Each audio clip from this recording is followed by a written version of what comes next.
really liked this film, but there's an aspect to it which is complex. It's complicated, particularly approaching the film as a female, not just a female critic, but a female viewer.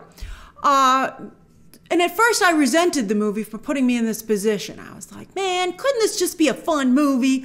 Why do you have to throw this curveball that I have to deal with? But I'm very proud of myself. I thought about it, and I tried to put myself in from the perspective of the filmmakers, and I tried to understand why they did what they did. And I think I do kind of understand it, even though I don't think it totally works. But I think it creates a more interesting and healthy and constructive conversation about this aspect of the film. So we're going to discuss it as best we can in a non-spoiler review, but I'm very curious for you to see this movie and for us to begin this conversation. It's interesting. I took a little bit of a breather this morning after seeing the movie because overall, again, I love the film. I think it's very strong. I love is maybe a little bit of a strong word, but I really enjoyed the movie. But I also feel I can't not address this part of it. So here we go. All right, so for the most part, Beetlejuice 2 is a much stronger nostalgia play than other recent Hollywood attempts. Much better. Like the opening credits scene, it's so good. It put a big smile on my face. I was like, wow, is this movie actually amazing? My feet tapping to Danny Elfman's iconic score, which somehow has been made even better. The soundtrack is not yet available, but I will be picking it up immediately. And I was instantly put in the Halloween holiday mood. I have to say, I think this movie's coming out a scooch early. It's too bad that it's also from Warner Brothers because they've already, taken that first weekend of October date for Joker 2, because that worked so well for the first Joker. But I think in a perfect world, Beetlejuice, I guess maybe they're opening it now with the idea that it'll hit digital for Halloween. But this should have come out the first weekend of October. They should have maybe had it come out a different year than Joker. Because I do think, again, as I said, it's a little bit early. It's a little early for this film. And in some ways, it's really great to see Tim Burton's creativity let loose. Unhindered, bold, to create a truly bizarre Halloween film. That sure, it is a sequel, very much so, to the 1988 mainstream hit. However, it is so quirky, I'd say it veers more towards niche kitsch horror films. The kind that Lydia Dietz would love. But it's, less mainstream, which I think is an interesting choice from a business perspective. We'll see how it affects the film. At points, it also reminded me of Giallo films, or Giallo, Italian horror films, particularly from the 1960s and 70s. And we discussed these a few years ago when Hollywood was also inspired by them. Malignant, a film that I really enjoyed, was one such film, although it did not do particularly well, so I'm not sure, again, how the mainstream will react to this kind of content. But they're not only Italian horror films from the 60s and 70s, but they also focus very strongly on women and tend to be, let's say, very adult. Now, is that the right inspiration for the sequel to a mainstream family film? Probably not. Artistically, I get it. But I think, again, from a business perspective, if Tim Burton and his, the writers, I blame Seth Grahame-Smith or whatever. I think it's his fault. But if they were like, this is the direction we want to go in, I'd be like, interesting. But you do realize the audience for this movie, right? And I think it's great to broaden people's horizons, but let's just say Beetlejuice 2 is rated PG-13, and parents, I would take that rating very seriously. It's not even that overt, but there's like an undercurrent that I think seeps in that you're just going to want to be aware of before you take anyone, say, under 13 or even just around 13 to see this film. And also, if Burton and company wanted to truly go in this direction, I wish they'd, as Beetlejuice himself says in this movie, be willing to do the work. Because Beetlejuice 2 focuses on the Dietz women. And, no spoilers, But let's just say that the sequel is actually deep down a film about men abusing women. I mean, again, you're like, this is a big Hollywood blockbuster that's for the holiday season. Do we want to have that conversation in this movie? And again, you're like, well, maybe that's a great place to have this conversation because it gives it a wider audience. And then you're like, okay, but then let's really have the conversation. Because I don't think that they really do. But it's a film about men abusing women, not just physically, but also emotionally and mentally, preying on them. You know, it was a small bit in the first film that Beetlejuice wanted to marry Lydia. But he wasn't actually interested in Lydia. She was a means to an end. You know, if he married her, he would rejoin the living. Also, in the animated series where they de-aged Lydia even more, they were friends. There was no romance whatsoever. But here, their relationship has been reimagined as his being obsessed with her. And he's been stalking, I guess in their lingo, haunting, but I'm like, seems like stalking to me, for 30 plus years. I feel so bad for Lydia. And he has her picture on his desk, but very clearly the picture of a child. I can't believe in a movie made today that nobody on set would be like, this seems a little problematic. And we're not just talking about Beetlejuice here. More than one of the men in this movie are preying on the Dietz women. There's also an unfortunate bit with a baby. That's all I'll say. It's pretty shocking, especially as we find ourselves today having embroiled in a debate about who controls women's bodies. And again, you're like, do you want to put this in a Beetlejuice movie? And they're like, we do. And then you're like, well, then are we going to do it, go all the way? And they're like, no, we're not. And you're like, well, you've left me in this really weird space then. I'm really surprised that made it to the final film. These are big, important subjects. And if, again, this sequel actually did the work, then it would maybe, I think it might limit the film's, the broad appeal that it would have, but at least you could say, you know, it brought this conversation out there. It would give the film deeper meaning and a real cause. But everything here is instead played for laughs, glossed over. Incredibly important subjects and ideas are brought up, really well, by the way, but then totally abandoned. There's like some great lines where you're like, ooh, and then they never talk about it again. And it makes the film a little awkward. Is it condoning Beetlejuice's behavior? Of course not. But then why not outright condemn it? Here, the men aren't just like skeezy guys hitting on you at a party that you can just shoo away and it's over. Like, they're doing real damage here and trauma to our female characters. Again, it's sad. Maybe, you know, and I think made even sadder by the fact that it's played for laughs. You know, like, it's a bummer, as I told you. It's a bummer, you know? And again, I do still can't, it's frustrating. Because, you know, again, you know, I was like, well, why did you bring it up, Grace, in a review of a blockbuster film? And you're like, but it's in the movie, and it would be irresponsible for me not to address it, because I think that the half-assing of it is also problematic. And I think that the laughing and the glossing over is what so often is sadly done to real victims. And to see that in the movie and that not be the point that the movie is making, but instead is doing it itself. And then how do you switch to say otherwise it's quite a good movie? It's hard. The movie, I think, puts everybody, from critics to audiences, in a difficult position. If you do take anyone who is, you know, I mean, I think it warrants a conversation amongst anyone, but if you do end up going as a family or as a, you know, an adult with someone you're mentoring, you know, it might bring up some interesting conversation topics, you know, after the film. You know, I would hope so. Okay? All right. Whew. All right. It feels very much like an extension of the first film. It's so weird. It's like, it's so weird to have to switch gears. All right, here we go. And it's a very rich callback to the first film as opposed to a lazy one, which has been unfortunately the norm for Hollywood as of late. It's very cozy to be back in the small Connecticut town. I feel so crazy to be having this conversation otherwise. All right, but anyway, it's very cozy to be back in that small Connecticut town. Like, you really feel like you're back there. They showed more of it than they did in the trailers, so I was happy about that. And I also really felt like I was back in the house from the first film, which was very cool. And the Land of the Dead is also very well thought out with new areas to explore. In some ways, it's like Tim Burton has been inspired by Wes Anderson, and the film sometimes reminded me a bit of The Royal Tenenbaums, but also The Life Aquatic, especially with the very game Willem Dafoe running around the movie. And unlike other recent Hollywood nostalgia trips, it's nice to see that the original characters have not only have so much screen time.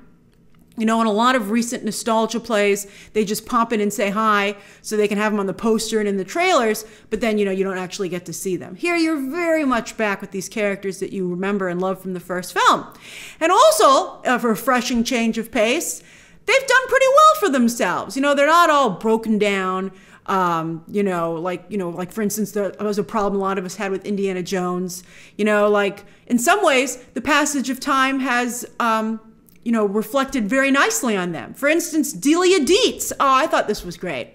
Catherine O'Hara, of course, still at the top of her game. Such a talented actress.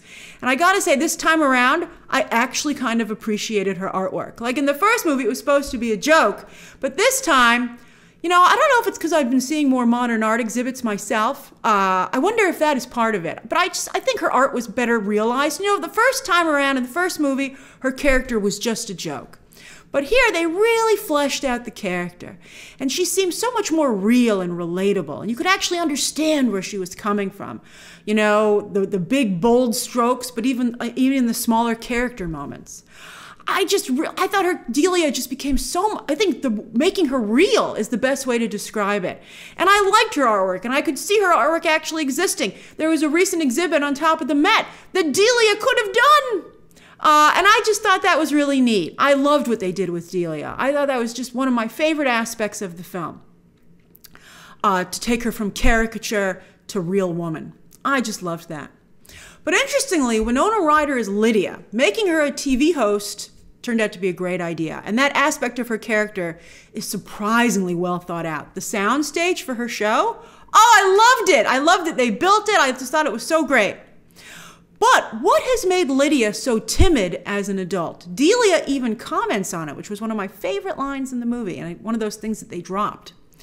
And it's an interesting question, particularly because it's something that happens to a number of women when they grow up. And I wish that the movie had not just asked the question, but had tried to answer it. Even if they couldn't answer it, I wish they had done more than just bring it up. If they had actually, again, tried to answer it, I think that would have been fascinating.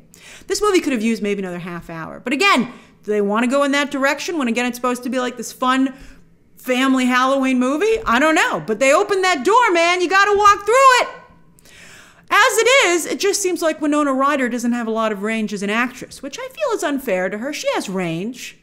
But this seems, in this film, like the kind of role she always plays. She could be doing scenes from Stranger Things, and she's Lydia in clothing and hair only. She does look great, though. Just fantastic. And at some points, it was funny to me that Lydia, in many ways, became Delia, particularly at the beginning of the movie when they have her show and contrasting it with Delia's artwork. You're like, you are Delia! That's hilarious! And how we so often become our parents. Although we're reminded that Delia is actually Lydia's stepmother, and also that Lydia's real mother is still alive. And I was like, wow! What a missed opportunity that Lydia's real mother, her birth mother, isn't in the film. I mean, I think that would have been fascinating to contrast Delia with that woman, and that maybe that woman, considering we're exploring the generations of the Deetz women and how they change over time, maybe Lydia's birth mother might help explain why she changed her personality as she became an adult. I think that could have been fascinating. And I don't understand, again, how you have a movie about the generations of Deetz women and that, Lydia's, birth mother isn't included. Although Delia really did seem like her mother, which I thought was very, very sweet. That was very nice to see that development of the stepmother-stepdaughter relationship. But again, you're like, how can you not have that other part of the movie? And as the newest generation of Deetz women, Jenna Ortega is actually perfect. I was concerned that she'd be too similar to her Wednesday character, because that's also from Tim Burton and the same writers. The showrunners on Wednesday are the screenwriters here. They took over from Seth Graham, whatever. How is that guy still working? But anyway, that wasn't the case. Jenna Ortega seemed very, they made Astrid Deetz very much her own character. Loved her. But I also think she benefited from having, in my opinion, the strongest storyline in the film. Not only because it felt fresh, but also it felt like a lot of classic horror stories, which I loved. I was like, oh, this is a good one. I really liked that storyline quite a bit. Then, of course, Beetlejuice. While I was worried also about him from the trailers, I'm delighted to report that in the film itself, he does an absolutely wonderful job, picking up right where he left off as the character. And like in the first film, he's still a supporting character. And I think that's still the way to go with him. He's sprinkled throughout the film, popping up constantly, but then never overstaying his welcome. So he's always a delight when he shows up. The Beetlejuice still has a lot of juice left in the character, and he got a lot of laughs at my press screening, from myself included. Interestingly, though, while Burton and Michael Keaton have made the creative choice to keep Beetlejuice politically incorrect, which I think works for the character, sometimes the film around him is also politically incorrect, and that does not work. And I'll be curious to see if Tim Burton gets away with it. There is, for instance, there's tons of instances of this, but two in particular are a very unfortunate stereotype of an Asian dry cleaner. I'm like, how is this in a 2024 movie? And then also so heavily alluding to Jeffrey Jones throughout the film. That was a weird choice. Now, maybe you've Googled Jeffrey Jones, maybe you haven't. Maybe you're going to go and do it right now. But there is a very strong, very good reason as to why, he's still alive, but as to why he's not in this film. So just get rid of him entirely.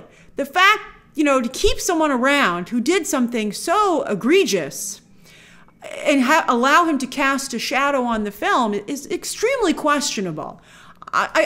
These are things where you don't understand why no one raised their hand and was like, I think he should just be quickly and entirely removed from the film. It was really weird. All right, as for new characters, Monica Bellucci is stunning as Dolores. Although, as Tim Burton's latest real-life romance, I didn't even realize that until I was, doing my research for the film. But Bellucci gets reduced to a type, Tim Burton's type, to be precise, which is pretty distinct. And you would wonder how many women he could find who fit it. And the answer so far is 3. He's found 3 women like that. And he's molded them all to be the same in many ways. So you have these 3 incredible, gorgeous actresses who deserve to stand on their own, but fittingly, and I think accidentally, fitting in with this movie's commentary, you're like, wow, did you realize what you're doing here, Tim? And I don't think he does. But it's disheartening to see them become part of the Tim Burton leading ladies on set and off set, boxed set. I just think those women deserve more. And, I think it's kind of creepy once you get to, I think it was creepy when he got to 2, but now that 3, you're like, wow, all right. Justin Theroux, but she's, all right. Justin Theroux and Willem Dafoe, at this point, you know what you're going to get with them, but they're both extremely well cast here, and they give the movie their all, which helps to make it really stand on its own 2 feet, as well as being a sequel to the original film. Danny DeVito, who's worked with Tim Burton before, of course, also has a cameo, very good cameo, although his character is also politically incorrect. And again, you watch it and you have to wonder, why did you put that in there? And then Arthur Conti, we'll talk about him in the spoiler review, but he was fantastic. I thought he was excellent. I do think the film suffers from not having Adam and Barbara back in it. Although I get it. Ghosts don't age, which is what Gina Davis came up with as for why she felt she wasn't invited back. And Alec Baldwin, of course, has his own issues. But I think that Burton and company have underestimated the mainstream anchor that Davis and Baldwin gave the first film, which is missing from this new film. In some ways, Jenna Ortega steps up and takes on that position, but still not quite. Not quite. I mean, again, I think that because, Barbara and Adam have been removed from the film, and some of the choices that have been made, it's not as mainstream as the first film was. It's more niche. And again, I wonder if the more serious elements that hang over the film, from the political incorrectness to the comments about women that are not fully explored, and so therefore they become questionable as well. I do wonder if it'll keep this from being a fun Halloween film, that can be revisited every Halloween, like the first one is.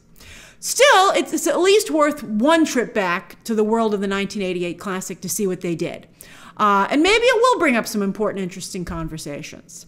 And it's much better than almost all of the recent nostalgia plays that Hollywood has given us. Just, again, take that PG-13 rating very seriously.